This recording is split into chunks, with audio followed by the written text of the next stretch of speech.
പ്രതിസന്ധിയൊന്നും ഉണ്ടാകുന്നില്ല. ഇപ്പോൾ Kerala state road transport കോർപ്പറേഷന്റെ വൈറ്റല ഹബിലുള്ള ഒരു ഓഫീസറുണ്ട്. സാർ, ഇവിടെ എങ്ങനെയുണ്ട്?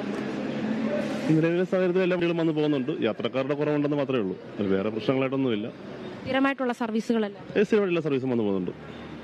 എത്ര സർവീസ് ഏകദേശം നടന്നു കാണും? ഇത് ഡീറ്റെയിൽസ് കറക്റ്റാണ് നമ്മൾ ഡിപ്പോയിൽ അറിയാൻ പറ്റത്തുള്ളൂ. എങ്കിലും ഇവിടുത്തെ സ്ഥിതിക്ക് എല്ലാ വണ്ടികളും കറക്റ്റായിട്ട് വന്ന് പാസ് ചെയ്ത് പോകുന്നുണ്ട്. ഇവിടെ നിലവിൽ ഈ പണിമുടക്കിന്റെ ഒരു പ്രതിസന്ധി ഇല്ല? ഒന്നുമില്ല. ഒരു പ്രശ്നം ഉണ്ടായില്ല. ശമ്പളമൊക്കെ കൃത്യമായിട്ട് കിട്ടുന്നുണ്ടോ? ശമ്പളം കൃത്യമായിട്ട് കിട്ടിയിട്ടില്ല.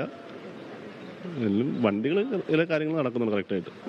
ഈ TDFന്റെ ആവശ്യം ഉന്നയിച്ചത് അവർ കറക്റ്റായിട്ട് തന്നെ അതിനെപ്പറ്റി എനിക്ക് ഡീറ്റെയിൽസ് പറയാൻ അറിയത്തില്ല. ഞാൻ സാധാരണ ജോലിക്കാരനാണ്. അത്രേ ഉള്ളൂ.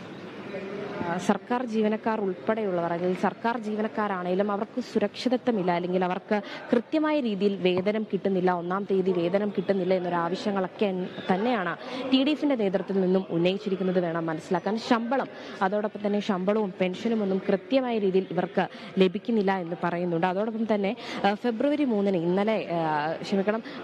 3-ന് ആരംഭിച്ച ഈ അർദ്ധരാത്രിയോട് ആരംഭിച്ച പണിമുടക്ക് ഇന്ന് രാത്രി വരെ ഉണ്ടാകുമെന്നാണ് പറയുന്നത്. കാരണം പെൻഷൻ അല്ലെങ്കിൽ അതോടൊപ്പം തന്നെ ശമ്പളം ലഭിക്കാതെ തങ്ങളിങ്ങനെ 24 മണിക്കൂർ അല്ലെങ്കിൽ ഷിഫ്റ്റ് ബേസ്ഡ് ആണെങ്കിലും ഇവർ വണ്ടി ഓടിക്കുമ്പോൾ ഇവർക്കുണ്ടാവുന്ന ബുദ്ധിമുട്ടുകൾ ഇതിൽ പരിഗണിക്കപ്പെടുന്നില്ല എന്ന് പ്രതിപക്ഷ യൂണിയന്റെ നേതൃത്വത്തിലുള്ള TDF പറയുന്നുണ്ട്. അതോടൊപ്പം തന്നെ ഉമ്മൻചാണ്ടി സർക്കാർ ഉള്ള കാലത്ത് കൃത്യമായ രീതിയിൽ തന്നെ വേതനം ഇവർക്ക് ലഭിക്കുന്നുണ്ടായിരുന്നു. ഇപ്പോൾ പിണറായി സർക്കാരിന്റെ കാലത്ത് കൃത്യമായ രീതിയിൽ വേതനം ലഭിക്കുന്നില്ല എന്നൊരു ആവശ്യം കൂടി ഇവർ ഉന്നയിക്കുന്നുണ്ട്. ഇപ്പോൾ യാത്രക്കാരും ഇവിടെ വന്നുകൊണ്ടിരിക്കുകയാണ്. കൃത്യമായ രീതിയിലൊരു സർവീസുകൾ നടക്കുന്നുണ്ട് തന്നെയാണ് പറയുന്നത്.